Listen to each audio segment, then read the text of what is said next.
Võtta, see on nüüd see hülge tagumine osa, jah? Jah, see on see raibe, mis me leidsime sealt eest. Võtavad. Aga enam-vähem tükki sellest. Siin, nagu sa näed, siin kõige paremini säilunud. Jah, see oli jah. Ülejäänud, seal ei olnud nagu midagi võtta enam. Kondid ja noh. See oli nagu enam-vähem tükk. No jumal tänatud, et loodus kingib ka meile midagi. Ja no, muidu oleks päris nälgas. Aga ei midagi, ootame ära. Kui siit tuleb. Hülged on meid hästi toitnud sellel matkal. Nii vorsti kui liha kui kõige muu näol.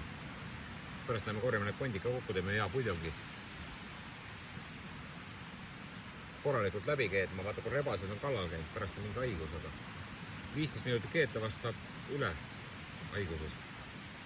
Laseme veel selle puljongi pärast läbi Sawyeri selle filtri. Siis on nagu selge puljong.